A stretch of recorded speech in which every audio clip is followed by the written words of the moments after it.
In this video, we'll discuss another behavioral design pattern, the mediator pattern. The mediator, as the name implies, is responsible for mediating communication between the different components that exist in your system.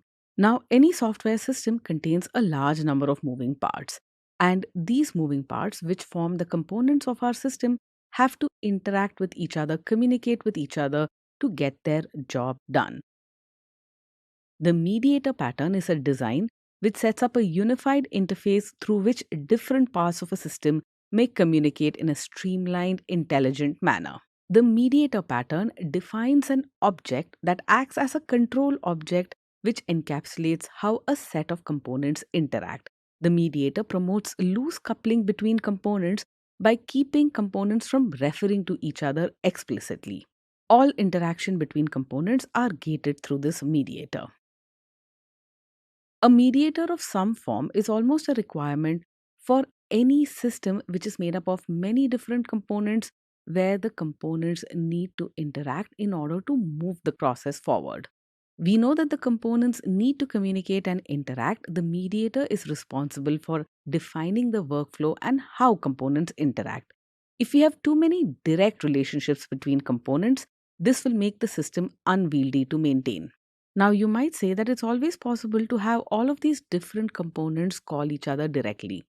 We already have a bunch of design patterns which we can use in order to have components communicate, such as the observer pattern. Now, this may not be a bad solution in certain contexts, but if you have too many direct relationships and interactions between components, this makes the system unwieldy and hard to maintain. If something goes wrong with a certain component, you have no idea which other components interact with that component and how. Tracking down problems under such conditions become extremely painful because we have no idea what lines of communication exist. The mediator pattern sets up a central point of control through which the components communicate. The mediator is not just a gateway for communication, it also has intelligence and knows exactly how components should communicate. The mediator is not a dumb middleman. If for two components to interact, there are additional steps that need to be performed to ensure that the interaction goes smoothly. Well, the mediator will take care of that. Well, there are several advantages to using the mediator pattern when you're working with many moving parts. The mediator pattern promotes loose coupling between components by not allowing components to directly communicate, by not allowing them to depend on one another. All of the components just talk to the mediator. This loose coupling allows us to version and manage each of our components independently. The change in one component need not affect other components because they never directly interact. Since all communication is gated through the mediator, if we pay close attention to the object that serves as a mediator and ensure that it's highly performant, this allows for streamlined interactions and improves component reusability. If you're building up some kind of workflow processing system, the mediator pattern is almost a must. Mediators often act as workflow objects as they determine how control flows in a system. So, if your system needs to make a specific set of state changes, the mediator can make sure that the state changes are all valid, they are made in a consistent way. There are, of course, many different ways to implement a mediator, and this may vary based on the programming language that you use as well. But mediators often have to be event aggregators.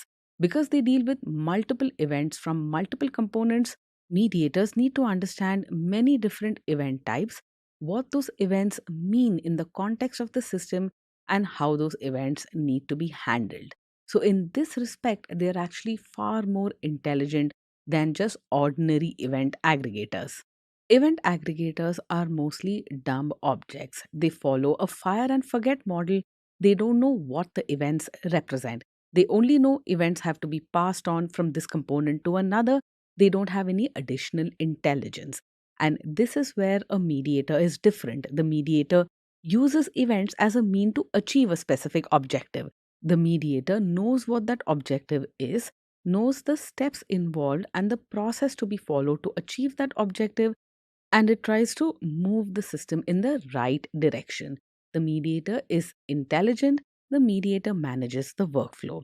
The mediator uses business logic to determine the interaction and coordination between components. The mediator thus has a high level understanding of the steps involved in the workflow, and it uses events and event aggregation to achieve the final objective as the means to an end.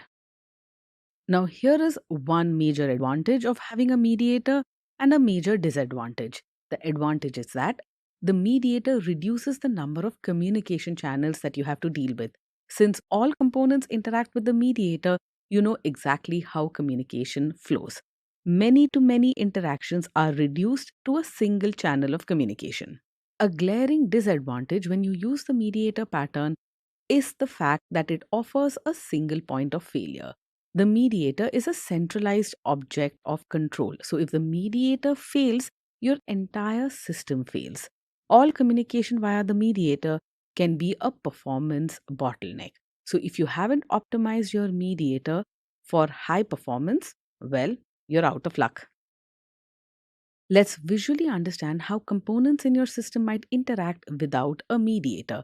So you have components on the right hand side, and then you have users on the left hand side. Now, users call components directly and get results from components. This can be pretty chaotic and hard to maintain. What you need to do in the mediator pattern is to introduce a control object right in between. This object provides the users to groups or components mapping, and all interactions flow through the mediator. Here is another visual of how the mediator pattern works. You have a producer and a consumer. The producer, let's say, creates messages or sends out information which the consumer is interested in consuming. Now, they can either choose to interact directly, but that can be pretty chaotic because you can have any number of producers and consumers, and handling the interaction between these thousands of entities can be difficult. Instead, you have all of these interactions gated through a single mediator. So, producers talk to consumers and pass information on to consumers through the mediator. Your system now becomes easier to manage. Let's consider yet another example here where a mediator might prove useful. We have all of these user interface components: a table, a tree, a checkbox.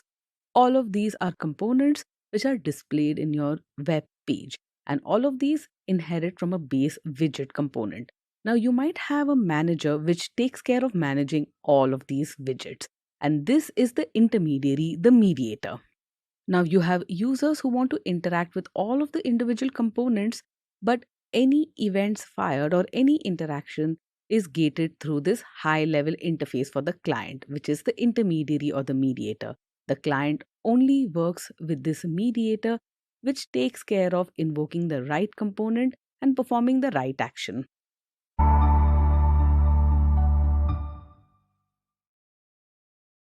In this demo, we'll see an example of how we can implement the mediator design pattern in jQuery.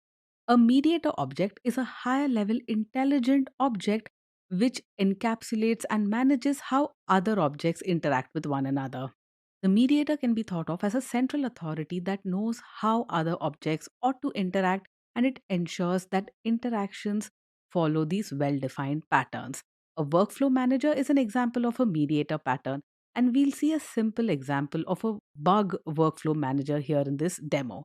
Mediator pattern.html contains the HTML code for our demo, and you can scroll down to the bottom here and see the buttons that we set up on this web page. We have a button called create bug with the ID create bug that we can use to create new bug reports. The bug ID associated with the report will be displayed in the text input, that is the next HTML element. And then we have a number of buttons to manage the workflow for this bug. For example, our bug can be in any one of these states: the debugging state, when it's assigned to a development team; the fixed state, when it's assigned to a testing team and needs to be tested.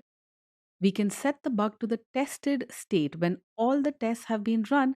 And finally, when the bug fix has been pushed out to production, we can move the bug to the closed state. And each of these buttons here will allow us to change the state of the bug. All of the bug details at any point in time will be displayed in the last div here, which has the CSS class box applied and ID is equal to bug details. And this entire workflow will be managed using a mediator. Let's head over to mediator pattern.js and start coding. As usual, we'll encapsulate all of our code within the document ready handler. Before we write any code, I want to take a look at the structure of this page that we are working with. Head over to mediator pattern.html, and here are the buttons all set up. The last box here, the one that is yellow in color, is where we'll display the details and the status of the bug on which we are working.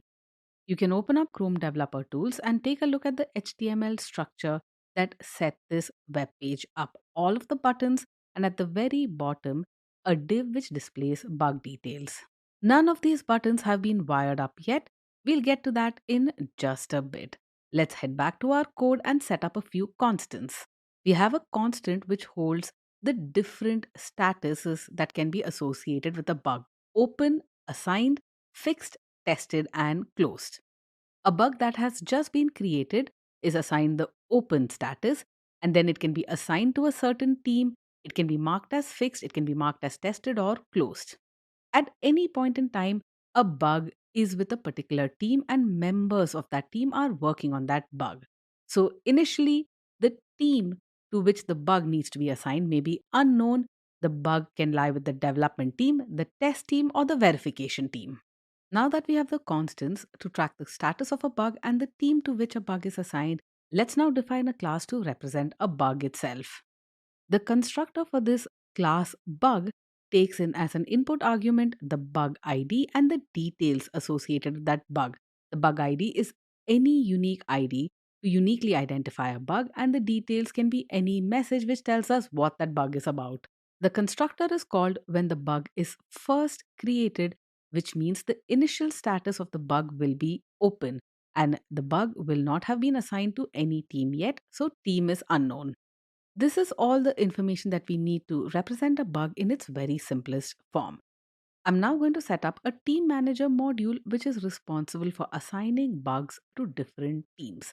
I set up this module as an immediately invoked function, as you can see from the structure of this code. This team manager module will return an object that exposes a single function. This function is called assign to, and this is the function that we'll invoke when we want to assign a bug to a particular team. The input arguments to this function are the bug itself and the team to which we want this bug to be assigned, and we'll assign the bug to a particular team by setting the team property on that bug. I've purposely kept things simple here. In addition, I'll print out a few messages on the console log. If the team is known, that is, team is not equal to team.unknown, we'll print out to the console log assigned bug, the bug ID, to team and the name of the team. And we'll also say that we've notified the manager of that team. If the bug is not currently assigned to any team, that is, the team is unknown, we'll print out to the console log bug with the bug ID is currently not assigned to any team. Now, the actual code that we have for the team manager module here is very simple. But in the real world, think of the team manager as a module that exposes utility functions that will be used by our mediator. We are yet to write our mediator, by the way. So let's move on. And I'm now going to set up our mediator, the bug workflow manager. The bug workflow manager is our mediator which will manage the entire workflow for a bug, and it will make use of the team manager module to assign the bug to specific teams. I've defined this bug workflow manager, our mediator, as an immediately invoked function, which means it is a module of its own. And the code that we write within this module will not be exposed unless we explicitly do so. Within our bug workflow manager mediator module, I'm defining a class called bug workflow, and the constructor for this class initializes a simple bug map that is a JSON object. This holds a mapping of all of the bug IDs to the corresponding bugs.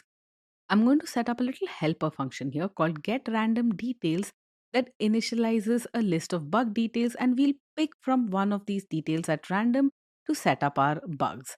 The details are: the production site is not working, UI needs to be updated with a new theme, interface seems to be slow, some unit tests are failing, merge conflicts need resolution.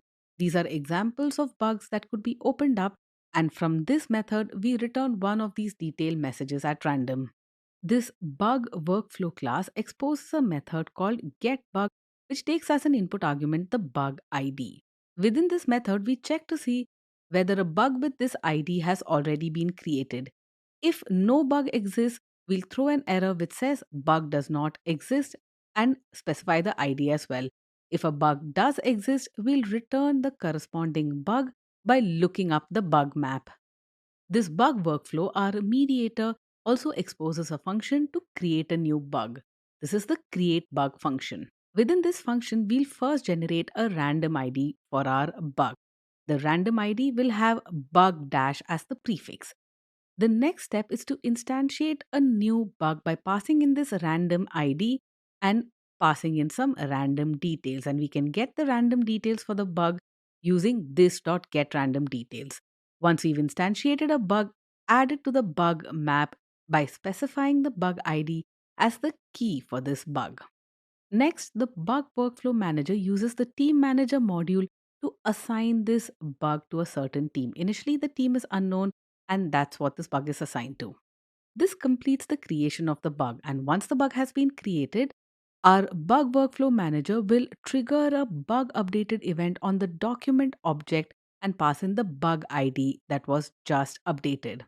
Notice how our mediator here is very intelligent and performs a number of different steps in order to create a bug and assign it to the right team. It makes use of other objects and other modules to perform actions intelligently and in the right order. The next function that the mediator exposes is when we set the state of the bug to debugging. The input argument here is the bug ID. We access the bug by looking up the bug map. We assume that the bug exists. Once we have access to the bug object, we change the status of the bug to bug status assigned. And then we use the team manager module to assign this bug to the development team. And once all of this is done, we trigger a bug updated custom event on the document and we pass in the bug ID as well. This bug updated event is triggered for every change that we make to a bug. Let's move on and define yet another function. This is the fixed function that is invoked when we change the status of the bug to fixed. It takes as an input argument the bug ID. We look up the bug using the bug map, assign the status of the bug to bug status fixed, and we use the team manager module to assign this bug to the testing team so that they can test the changes that the development team made. And of course, we trigger the bug updated custom event and pass in the bug ID on the document object. After the fixed event, I define the tested event, which accesses the bug, changes its status to tested, and assigns it to the verification team and triggers the bug updated custom event. And finally, we have the closed function. Here we mark the bug as closed, the team is once again unknown, and we trigger the bug updated custom event. Now that we have defined this bug workflow class, we instantiate it and expose it from within this bug workflow manager module.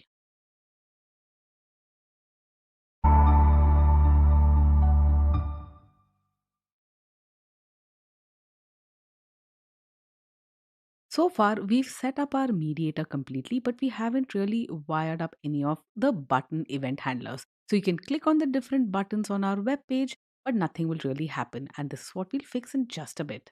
Back to our Sublime Text Code editor, the first helper function that I'm going to write here is the one to display the current details and status of a bug. This is the function called display bug status that takes as an input argument an event and a bug ID. We'll wire up this function to be triggered each time the custom bug updated event is triggered on the document object. Display bug status will access the bug with that particular ID that has been passed in using the bug workflow manager bug workflow.getBug function. This bug object will contain all of the updated details of that bug, and we'll set up a simple HTML to display this bug details, the bug ID, the details, that is the information associated with the bug status, and the team that the bug is currently assigned to. This HTML we'll display in the div with ID bug details, and we'll also display the bug ID in our input text box. This bug ID in the input text box is what will allow us to know what bug we are working on at any point in time.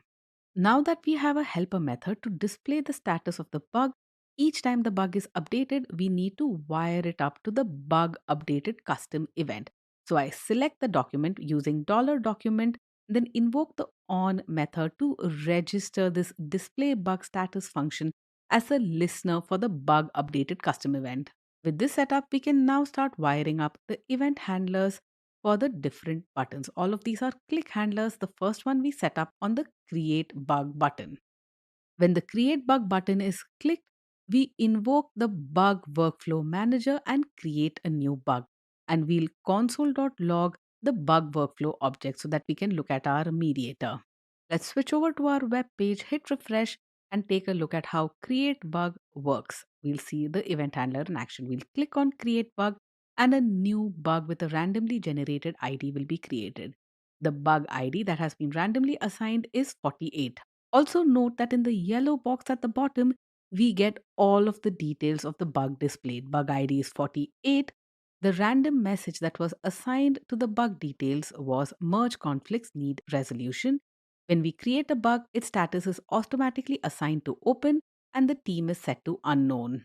All of these details are displayed thanks to the fact that the display bug status function is called every time the bug updated event is triggered. And the bug updated event is triggered anytime we make a change to a bug, including bug creation. If you take a look at the mediator object that we printed out to the console logs, you'll see that the bug map now holds the bug with ID 48. Now, at this point in time, if you click on the create bug button once again, another bug will be created.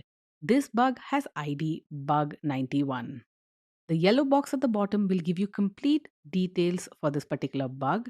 The information is some unit tests are failing, the status is open, as is for every bug that is newly created, and the team is unknown. Expand our mediator object, that is the bug workflow, and if you take a look at the bug map, it has a new entry, the bug with ID 91. In this way, each time you click on create bug, our event handler will use our mediator object to create a new bug instance with a randomly generated ID. Back to our code. You can see that the actual code in our event handler is almost nothing. It's fairly simple. It simply involves calling the right method exposed by our mediator. So what I'm going to do now is to wire up a few more event handlers that changes the status of the bug using the mediator. The first of these is a click handler to the button with ID status debugging. This is the event handler to change the status of a bug to debugging. But which bug? Well, the bug with ID displayed in the input text box. So the first thing that we need to do in this event handler is to access the input text box bug ID input and get the value from it. Once we know what bug ID we are operating on, we can simply delegate everything else to the mediator. We invoke bug workflow manager.bugworkflow.debugging and pass in this bug ID. It'll take care of everything else. In exactly the same way, let's fire up a few more functions to change the status of our bug. This is the event handler wired up to the status fixed button. We access the bug ID from the bug ID input text box, and then we call the fixed method on our bug workflow mediator. We wire up yet another click event handler to the button status tested. We access the bug ID from the input text box and invoke the tested function on our mediator and pass in this bug ID. And the last one here is the event handler that we wire up to the button with ID status closed. Once we get the ID for the bug that we are operating on from the input text box, we invoke the closed method on the mediator. The mediator will take care of the rest. Let's switch back to our Chrome browser and hit refresh, and let's see our mediator pattern in action. Before we use our mediator to manage the bug workflow, we need to create a bug. Click on the create bug button and a new bug will be created with a randomly generated ID. We have a new bug here, bug 63, that is currently not assigned to any team. If you expand the bug map in our bug workflow manager, you can see the details of the new bug. In fact, the details of the new bug are within your UI as well in the yellow box, which displays the current bug status. Let's create a few more bugs. I'm going to click on the create bug button again, and this will create a new bug with a new bug ID. This is the bug with ID bug 65. Again, not assigned to any team, as is the status of any bug that we create for the first time. Click on create bug again, and now bug 66 has been created. We have now three bugs that have been created but which haven't been assigned to any team. Bug 63, 65, and 66 all available within our bug map in our mediator. Now, the bug that we are operating on currently is the one whose ID is displayed in the input text box, bug 66. I'm now going to change the status of this bug by clicking on the debugging button. This debugging button here will change the status of the bug to assigned and assign this bug to the debugging team. And you can see the changes reflected at this yellow box at the bottom, which displays our bug details. Bug ID 66 now has status equal to assigned and team is dev. And if you look at the console log messages, you can see that we've assigned bug 66 to team dev and notified their manager. I'm going to use my mediator once again by clicking on the fixed button that will change the status of my bug to fixed. Take a look at the yellow box at the bottom. Status is fixed and the bug now has been assigned to the testing team, which will run tests to see whether the bug has been fixed as expected. I now want to change the status of this current bug to tested now that the testing team is done with it. Clicking on tested will change the status to tested and now the bug will be assigned to the verification team. You can see from the console log messages that we've assigned this bug 66 to the verification team and notified their manager. With the bug currently in the tested state and assigned to the verification team, we can now click on this button closed here that will move the bug to the closed state. In the closed state, the bug has been verified on production and is no longer assigned to any team. So you can see status is closed, team is unknown. Now that we've understood how the workflow for a single bug works, we can create as many bugs as we need to. I'm going to go ahead and create a new bug. This will now become the bug that we are actively working on. And you can expand the bug map in the bug workflow and take a look at bug 54. It has been successfully added to the bug map, and the details of the bug are also present in the yellow box at the bottom. As is the case for all newly created bugs, the status of the bug is open and the team is unknown. Let's say the current bug which you want to edit, which you want to change the status of, is a different one. You'll simply type in the bug ID in the input text box. I want to change the status of bug 65, and that's what I have in the input text box here. I can now click on the different buttons that use the mediator running behind the scenes pass the bug through different stages. I'll assign it to the development team so that it's in the debugging phase. So status is assigned and the team is dev. Once the development team has figured out and patched in a fix for this bug, they'll mark it as fixed and it'll be assigned to the test team. And that's exactly what the bug status shows now. The test team, once they're done with testing, will hit the tested button and the bug status will become tested and it will move on to the verification team. And the verification team, after verifying that the bug has been fixed in production, will change the status of the bug to closed. Now, the mediator only knows of bugs that you've explicitly created. So if you try with a different bug ID, let's say bug 60, you know that this is not present in our list of bugs. And you can cross verify this by looking at our list of bugs here on the console log messages. We have bug 54, 63, 65, and 66, but no bug 60. So this means that when we hit debugging or try to change the status of the bug in any way, we'll get an error message as you can see in the console logs. Thus, we've successfully used the mediator pattern to set up an intelligent workflow for our bug management system.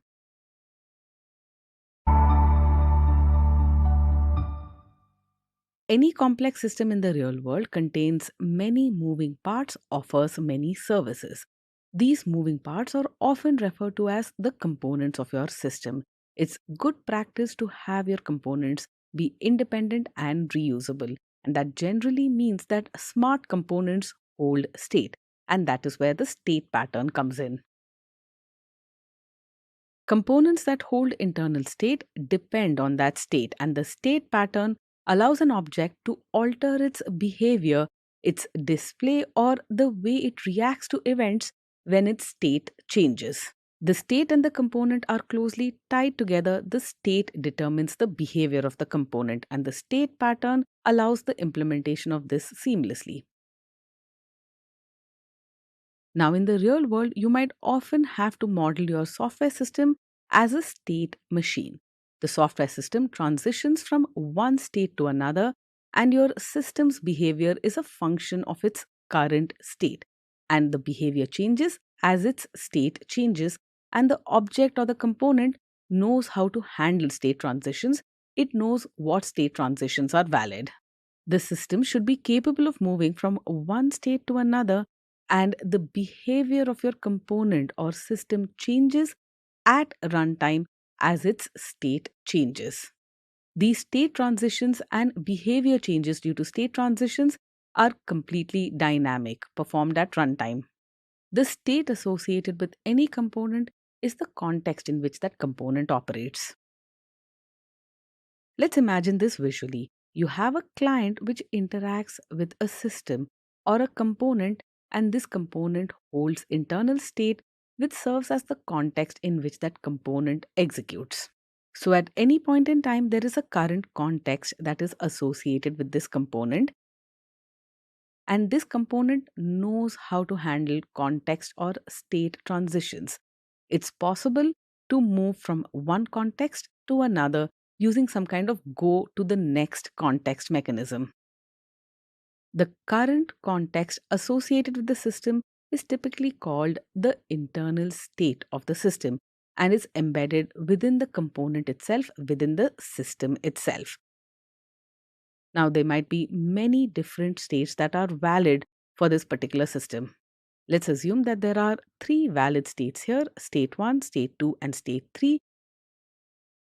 And it's always possible for your system to move from one state to another using some kind of go next operation. The system typically exposes some kind of mechanism via event handlers or methods, allowing the environment to update the state of the system.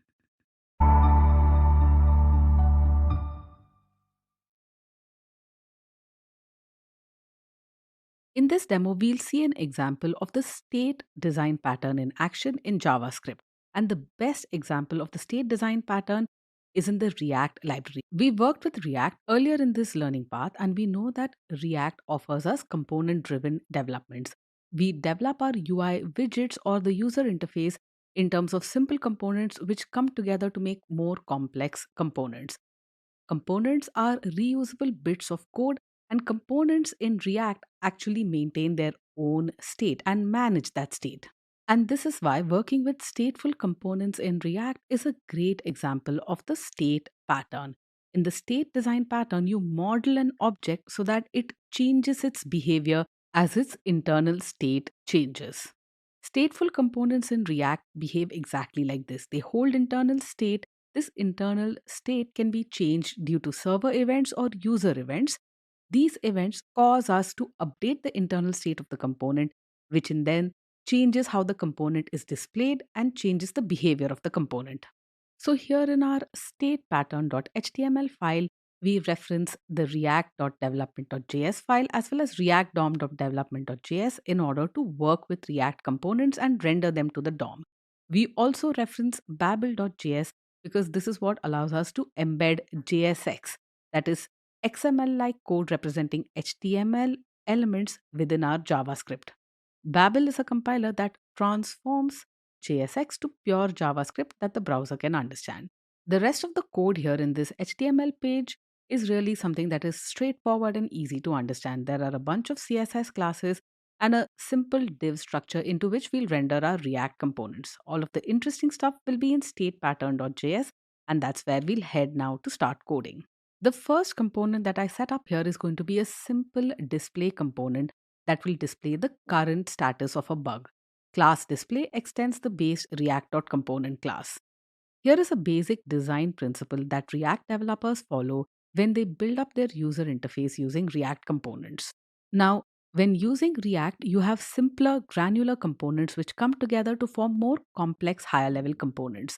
The granular low level components in React are typically stateless, they don't hold internal state. They receive data from higher level components in the form of input arguments called props. It is the higher level components in React that hold state and act as state managers.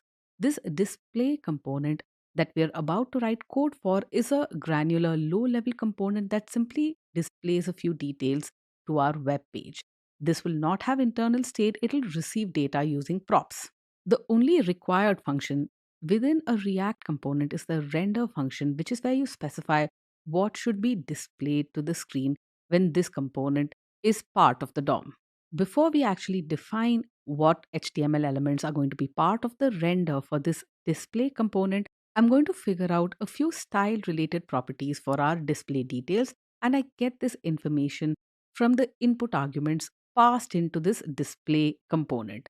I've instantiated a constant style object here with two properties, color and background color. And the color that we'll use to display this component we get from this.props.color, and the background color we get from this.props.background color. Remember, props is what we use to pass in data from higher level components to lower level components in React. You can think of props as the input arguments that we pass into these components. Now that we know the style properties for this component, let's set up the actual HTML structure. This display component will render a simple div to our web page with the CSS class details applied and the style properties that it gets from the const style object that we set up. The text that we display within this div is simply the status of a bug that we're hypothetically working on. We get the bug status passed in as an input argument. It's available in this.props.status, and we convert the status to uppercase before we display it. Next, I'm going to set up a constant which tracks the status of the bug that we are working on.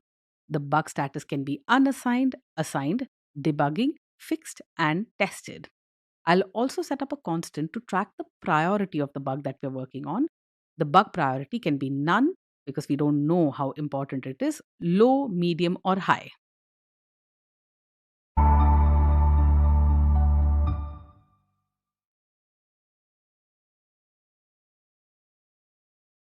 We'll now moving on to setting up the component, which is the higher level component that invokes the display component to display the bug status.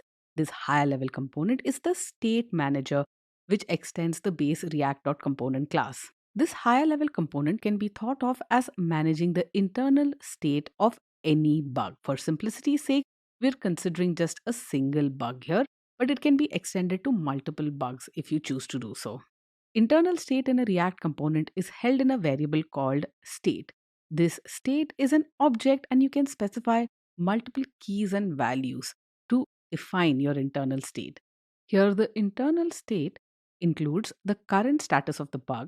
Let's assume that it starts off initialized to status unassigned. It also contains the priority of the bug. We'll assume that it's priority low. The internal state also includes the color and the background color that we want to use to display the bug status. I've initialized the color of the text to be white and the background color to be blue. These are the colors that correspond to the priority of the bug, that is low. Anytime that you have a stateful component in React, that is a component that holds internal state, you usually have an event handler to handle events that change the state of this component. The first event handler that I've defined here is the change status event handler, which takes in a single event object as its input argument. I've used the arrow notation for this event handler definition so that it's automatically bound to this, the current instance of the component. This change status event handler will be called when we click on specific buttons to change the status of our bug.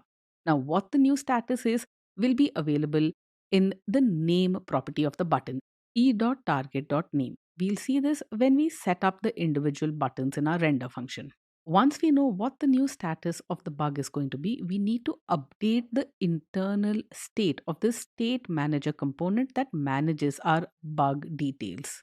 When working with React, you need to update the internal state of a component using the special method this.setState. This.setState automatically under the hood re-renders the component when state is updated.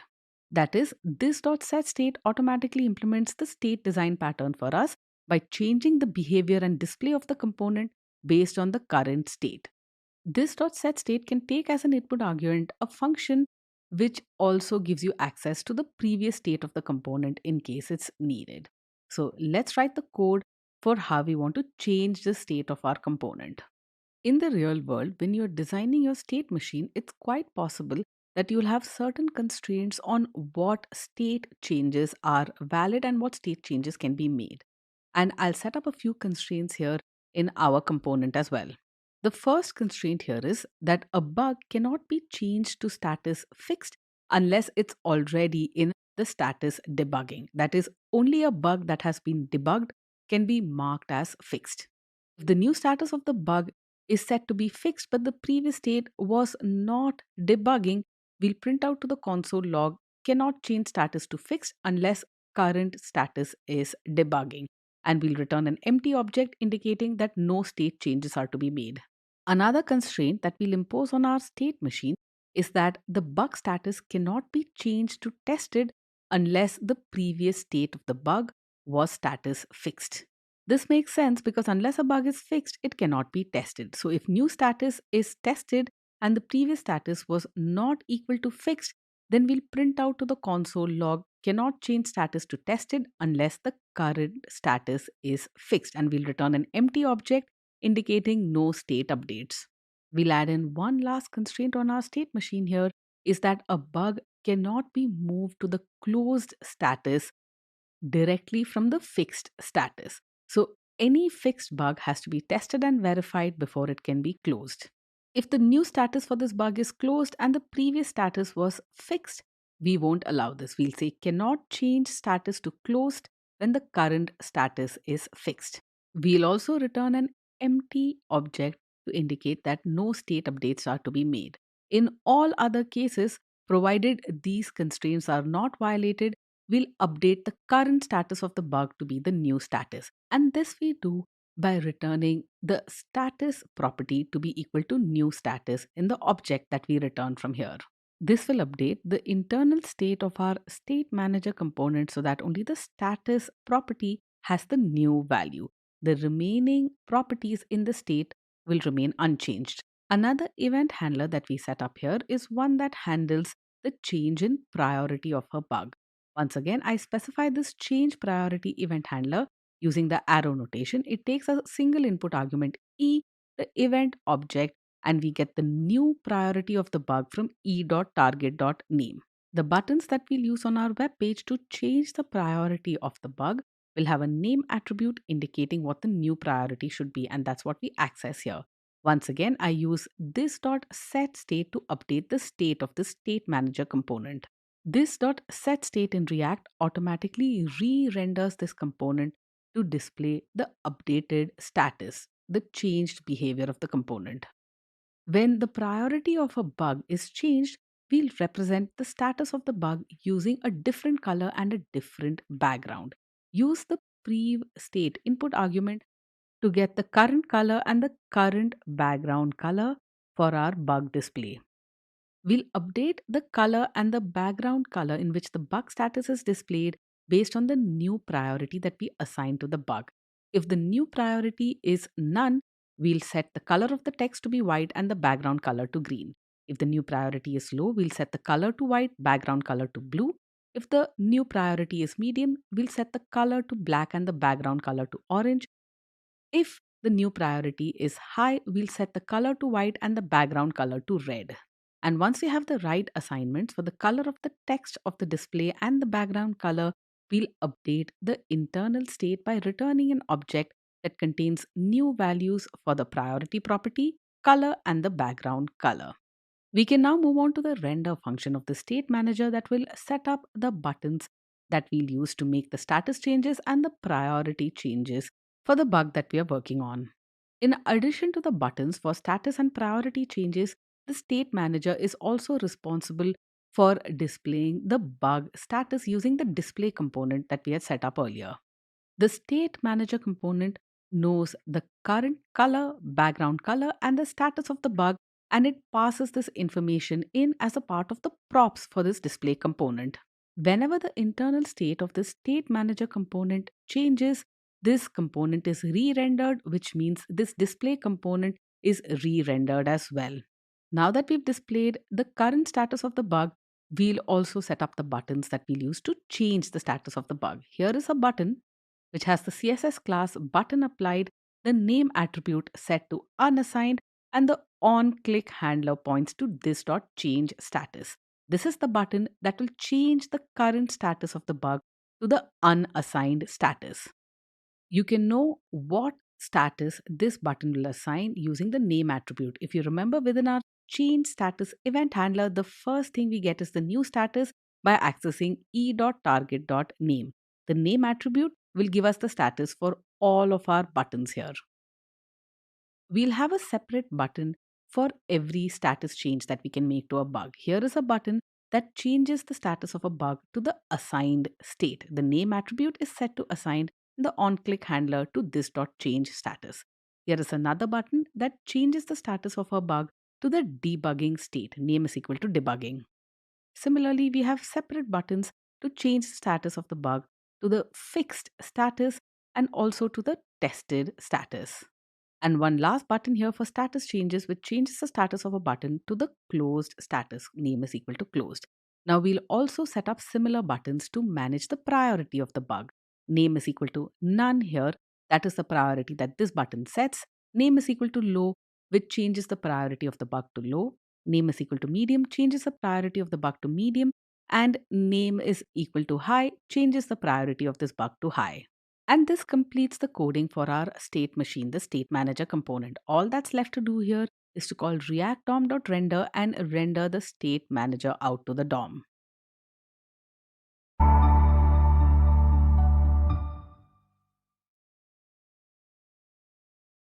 All that's left is for us to head over to the Chrome browser and click through to statepattern.html to see our state machine in action. This is what the page setup looks like initially. The bug status is set to unassigned. Remember, this is what we had specified when we had initialized the state of our state manager. The bug priority is also initialized to its initial state priority.low. The color of the text in the display is white and the background color is blue. This is the initial state of our state machine. And you can see that we have a number of buttons here.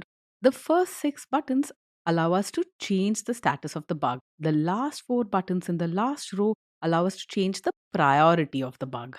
The buttons are all clearly labeled so you know exactly what status changes and priority changes will be made when you click on each button. You can expand the HTML structure of the page in Chrome Developer Tools and you'll see that every button has a name attribute. The name attribute specifies the status update as well as the priority update for that button. This name attribute is a special attribute that React understands and preserves within your HTML. Let's now clicking on the different buttons that will update the state of this component. Each time you click on a button, we'll call set state to update the state of the component to the new status. Let's go ahead and click on assigned and you can see that the bug status has changed to assigned. From the assigned state, let's move this bug into the debugging state and the bug status has been updated to debugging successfully. From here, let's move on to the fixed state. This is a valid state transition and the bug status has been updated to fixed. From the fixed state, let's move on to the tested state. The bug status is updated accordingly and from tested, we'll move to closed. All of these clicks that we performed on the different buttons involved state changes, internal state changes to the state manager component. When the internal state was changed, our display was updated accordingly. This is the state design pattern. I'm going to reset the status of this bug to be assigned. This is a valid status transition. And now we'll try and perform a transition that is not really valid. From the assigned state, I'm going to directly try and move this bug to the fixed state. This is a state transition that we've explicitly prevented in our code. And you can see from the console log messages, you cannot change status to fixed unless the current status is debugging. From assigned, we can't move directly to fixed. If we try and perform an invalid state transition, you can see that the state is not updated. The bug status continues to be assigned. We'll now try and perform another state transition here that is again invalid. The bug status is currently assigned. I'm going to try and change it to the tested state. You can see in the console log the message which says cannot change status to tested unless the current status is fixed. This console log message is because of the check that we have in our change status event handler, which checks to see whether the status is tested before we move the status to fixed. This is also an invalid state transition. Let's now perform a few state transitions that are valid. I'll change the assigned bug to the debugging state and then I'll move it to the fixed state. This is a valid transition. From the fixed state, I'll now try and move this bug to the tested state. This is also a valid transaction. It's also possible to go from a tested state back to the debugging state. It's possible if the bug recurs somehow. Now, from debugging, let's go to fixed, again, a valid transition. From fixed, now let's try and go to the closed state directly. This, again, based on the checks that we have in our code, is an invalid state transition. On the console log, you can see the message that says, cannot change status to closed when the current status is fixed. Fixes need to be tested. So only from the tested status can you move to the closed status. We have an explicit if check in our change status event handler to check for the state transition and flag it as invalid. And if you look at the current status of the bug, it still says fixed, it hasn't been updated to closed. For whatever changes developers have made to put in the bug fix, if we test the changes, we change the bug status to tested, we can then move it to the closed status. Bug status is now closed. What about if we change the priorities? Click on the different buttons to change the priority for the bug. And for each change in priority, you'll see that the background color and the color in which the bug status is displayed will be changed.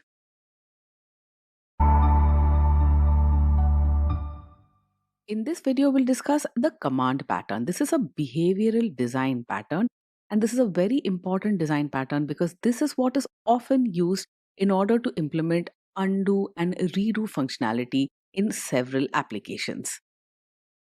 The basic idea behind the command pattern is that when an operation has to be performed or executed, all of the details needed to execute that operation, the context, and anything else should be encapsulated into a single object, that is, the command object. You receive a request from the client. The request basically indicates that some kind of operation has to be performed. The client may also send in parameters needed to perform that operation. The parameters and the operation itself is all wrapped up into a single command object. This encapsulation allows the command to have complete context about what needs to be performed. It knows how to perform the operation and it has all of the external parameters and other information needed to perform the operation successfully. In this way, you're actually decoupling the operation that needs to be executed from the invocation of the operation. The invocation knows nothing about the actual execution, only the parameters that are needed. The command object encapsulates everything. Now that you've explored and worked with so many design patterns, the command pattern might seem rather simple, almost simplistic, but it's extremely powerful when set up right. And this command pattern is what is often used to implement undo redo functionality in any application. Let's say you're working with Excel or Microsoft Word or spreadsheets online. Each time you perform an operation, you're able to undo it. It's quite possible, in fact, it's probable that under the hood, all of these products use the command pattern in some form. This is a classic solution. How does the command pattern help with undo redo functionality? Well, you'll see an example of this in the demo that follows. However, here is a quick high level overview. All of the operations that you can perform on any product or application is essentially a command, and you maintain a stack of recently executed commands. Why a stack? Well, you know that a stack has this property of last in, first out. The last command that was executed is the first command that you'll access when you'll pop the stack. And this stack is the perfect data structure because when you're performing undo, you want to undo the last operation that was executed. So essentially, you'll wrap every operation in a command and then maintain a stack of recently executed commands. Now, why do you need a command for this? You can just have the operation directly on a stack, you might say. Well, the command abstraction allows us to group together a bunch of functionality that is needed for execution as well as undo and redo operations. Each command knows how to perform the operation needed within your application, within your product. It has all of the parameters needed. It also contains the code which performs the actual execution. You'll set up your command in such a way that in addition to being able to perform the operation, it also has all of the information and functionality to undo the operation that it has performed. Remember, it doesn't need to worry about other operations which have come before it or after it. It knows how to perform the operation as well as undo the operation. So, as the user moves around your app and performs a bunch of commands, you maintain these commands in a stack data structure. The minute the user hits undo, let's say on a word processor, you'll pop the last command from the stack and you'll basically ask the command to undo itself.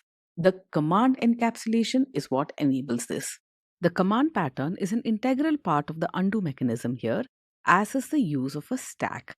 The stack is a data structure that allows us to access elements in a LIFO or a last in, first out order.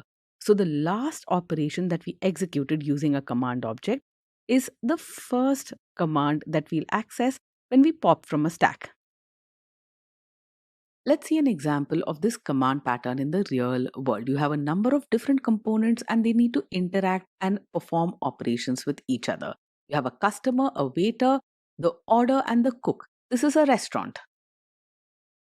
You can think of all of these actors in a restaurant as the components of your software system.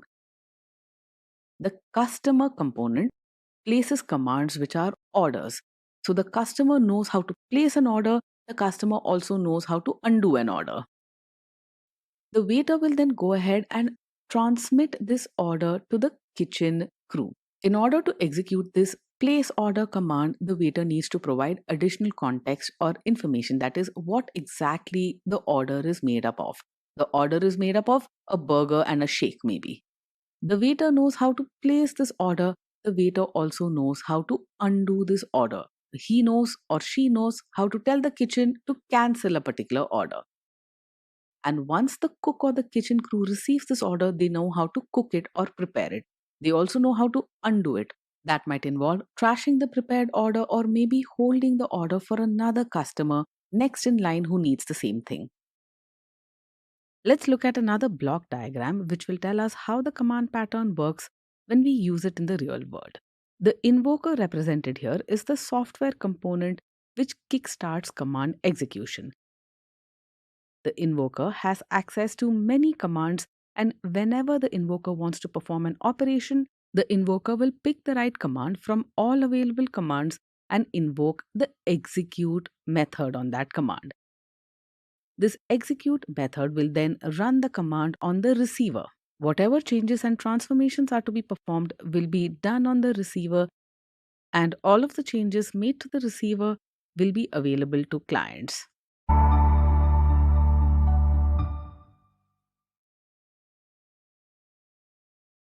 In this demo, we'll see how we can implement the command design pattern in JavaScript.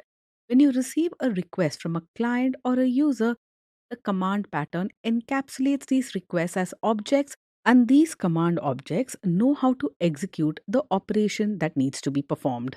The command object can be parameterized in different ways based on the user request, and it can be thought of as a self sufficient object which knows how to execute the operation and maybe also to undo the operation. We'll write our code in command pattern.js, and in this demo, we'll see how we can use the command design pattern to implement the undo functionality in an application. Our command object will represent using the class command, which I've defined as an ES6 class. In order to keep things simple, we won't have these command objects perform actual commands, but we'll simulate the performance or execution of a command and its undo. Now, this command object has a constructor that takes as an input argument the command type, the type of command that this object needs to execute.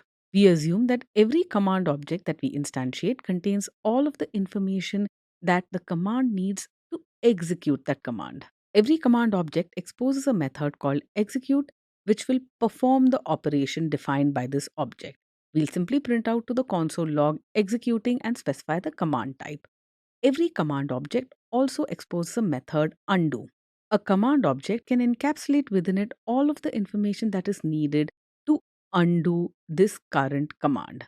For the purposes of this demo, we'll simply print out to the console logs undoing and specify the command type as well. We'll assume here that the commands that we want to execute are operations on a text editor, such as bold, underline, strike through, and other operations that you might perform on text. Each of these operations is represented using its own command objects, and every command object inherits from the base command object that we just set up. The class bold command extends the base command object, and within the constructor, we simply invoke the superclass by passing in the command type as bold. The bold command, as you might expect, converts the text that you've selected to bold. Similarly, we have another command that italicizes the text that we have selected in our document editor. I'm going to represent this using the class italic command, which extends the base command class. And within the constructor, we call the superclass and specify the command type to be italic. Let's add in another command here, this time one that underlines the text selected. Within the constructor, we call the superclass and specify command type is equal to underline. I'm setting up a sampling of operations that you might perform on a text editor. Here is a strike through command that will cause the text to be stricken. In the constructor, we call the superclass and specify command type is strike through. And finally, let's set up one last class representing a command. This is the color command that changes the color of your selected text. We call the superclass and specify command type is color. I'm now going to set up a command execution manager, which is essentially a module that allows us to execute commands and perform undo operations. Every command knows how to execute itself and undo itself. This command execution manager I've set up as an immediately invoked function.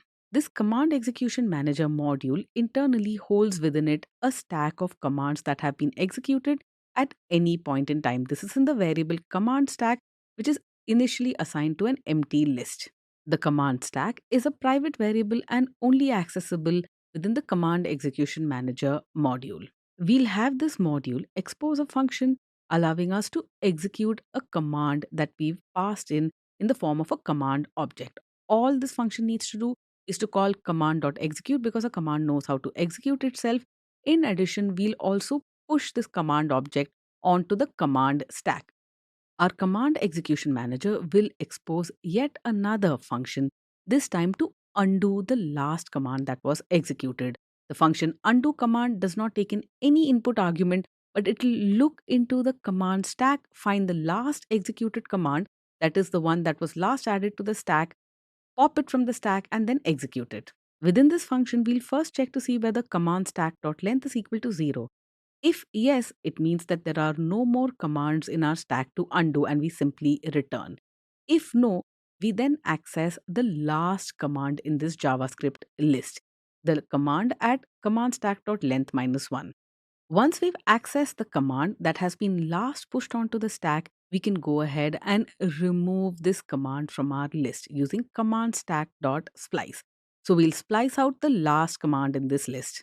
The whole idea of the command pattern is that every command knows how to undo itself. We simply invoke command.undo and this operation will be undone. The stack here is to ensure that we access the commands that we have executed in a last in, first out manner to perform the undo. All of the methods in this module here are private methods. I'm now going to expose the functionality that I want to from this module using the revealing module pattern that we had studied earlier. So I'm going to return an object from this immediately invoked function, and using this object, we'll expose the functionality that we want to. In this particular demo, we'll go ahead and expose everything: the command stack property, the execute command function, and the undo command function as well. Now that we have this command execution manager module, let's go ahead and log it to the console messages so that we can examine this object. Time to head over to Chrome and run this code. Click through to command pattern.html and let's take a look at the console logs. Here is our command execution manager, and you can see that it contains within it the command stack, the execute command, and the undo command. Our command stack, represented using a JavaScript array, is currently empty. Let's expand the execute command function and take a look at the scopes to which it has access. If you expand the scopes property here, you'll see that it has access to the global scope, the script scope, as well as the closure scope. This execute command function has access to the command stack variable in order to be able to add commands to the stack. Now, normally we would have kept the command stack private. We've exposed it in our case here so that we can examine the details of the stack as we perform command execution and undo.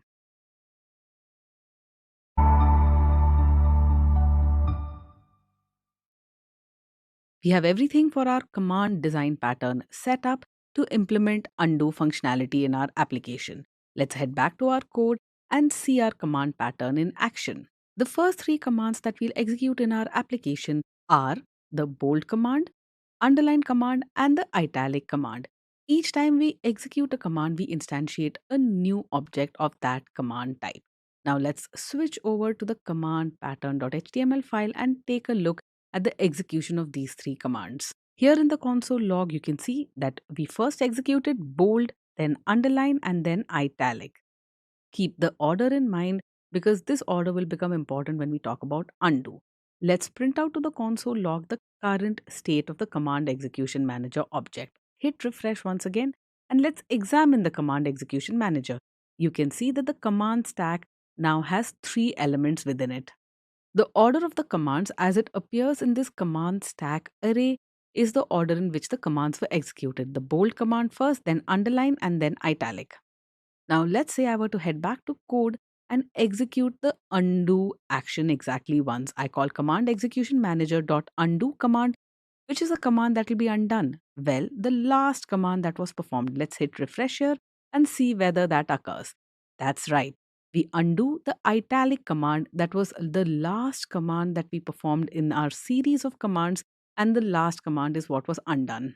I'm curious about the state of the command execution manager. I want to take a look at its command stack. I'm going to print it out to the console logs. And going back to the Chrome browser, you can see that after we have undone the italic operation, the command stack now contains just the original two operations that we had performed, the bold and the underline. The italic command that we had performed last is the one that was undone and it's not present in the command stack. Now let's head back to our code and now execute another undo operation. I'm going to undo yet another command and print out the contents of the command execution manager. Back to Chrome to run this code, and you can see that the command that is undone at this point in time is the underline command. That was the second in the sequence of commands that we had originally performed. And if you expand the command stack, you can see that we have exactly one command in it now, the bold command, the first command that we had executed. We haven't undone this command yet, which is why it's still part of the command stack. Let's head back to code and I'm going to execute a few more commands, a strike through command, a color command, and an underline command. When we execute these commands, these will be added to the command stack. Let's go ahead and print out to the console log the command execution manager so we can examine its stack. On hitting refresh, you can see the three new commands that were executed as console log messages here at the bottom: strike through, color, and then underline. If you expand the command stack in our command execution manager, you'll see the commands as they occurred in order. The bold command, which wasn't undone, and the first command that we executed, then the strike through, the color, and then the underline. Back to our code, I'm now going to run Control Z or Command Z, that is our undo command, four times to undo the last four commands that were executed. And I'm also going to print out to the console log the command execution manager. Now, if you remember, we had just four commands that were executed, and all four have now been undone in the reverse order. The last command executed was underline, that is what is undone first, then we undo color, then strike through, and then bold.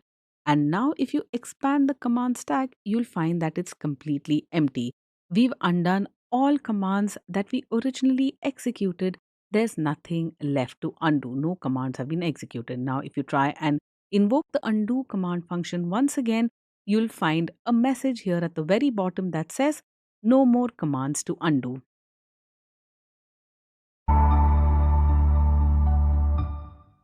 In this course, we continued our exploration of common behavioral patterns in JavaScript, specifically the mediator, state, and command patterns to model communication between components. In addition, we also covered the implementation details of these patterns, such as setting up the mediator pattern as a workflow and using that mediator for communication.